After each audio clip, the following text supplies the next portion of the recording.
jirjiraydo maanta ku qabteen madaxda dhaqanka gobolada galbeedka Soomaaliland magaalada Boorama ayaa waxa ay ku shaaciyeen in shirweynihii loo ballansanaa ee beelaha daga galbeedka Soomaaliland uu dib u dhacay muddo 3 bilood ah kaasi oo ku beegan bisha 11 ee sanadkani hadaba cuqaashi kala duwaneed ee madashaasi ka hadla ayaa waxa ugu horeyntiiba faahfaahin ka bixiyay Suldaan Saleebaan Cali Ismaaciil sidoo kalena waxa isaguna halkaasi ka hadlay Suldaan Ibraahim Jaamac Samatar Suldaan Cabdiraxmaan Jaamac Dhawal iyo salaadiin kale aad u tiro badan waxana hadaladoodii kamid ahaa shirkii uu baaqday awgood ayuu u baaqday waxaan ka dhignay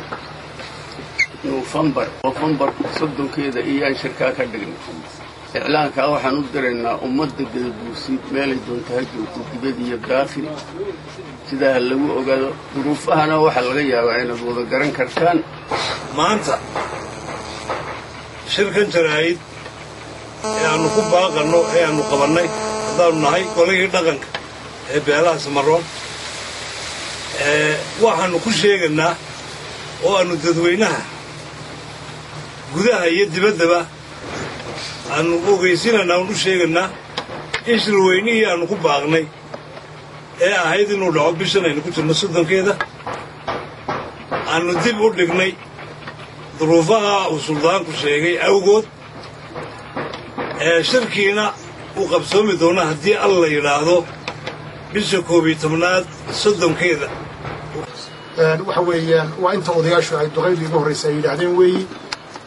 waxa weeye abaar culus baa waddanka ka dhacay hawlo badan iyo abaabul badanna waa lagu jiraa sida awgeed waxa weeye waqtigan qabsanay sodonka bisha 8aad oo ay ka haysan yihiin 11 maalmood shiran ku indhaynay waxaan ku soo goynay inta ay duqeydu sheegeen haddii ilaahay yiraahdo waxa weeye wuxuu qabsoomayaa beedmillah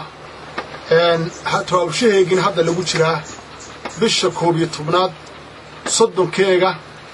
ilaa wiiga ugu horeeya ee December bisha 12aad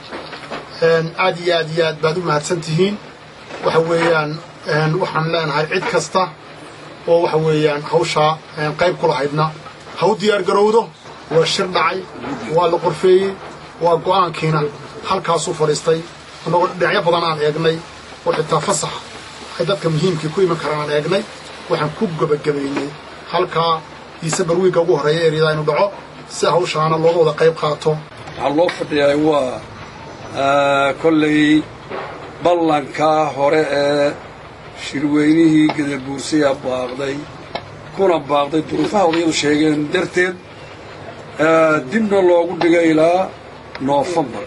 cuqaashan kala duwan ee shaacinaya dib u dhaca ku yimid shirweynaha ayaa waxa ay fariin u direen qurbo joogta u dhalatay gobolada galbeedka Soomaaliland isla markaasina ay ku wargeliyeen in shirku u dhacay bisha 11aad ee sanadkan si ay uga qayb qaataan qurbo joogta oo ay tilmaameen in xilliyada fasaxyadooda ay waqtigaasi ku aadan yahay Sucaad Jaamac Qalile telefishinka caalamiga Somali Channel magaalada Boorama.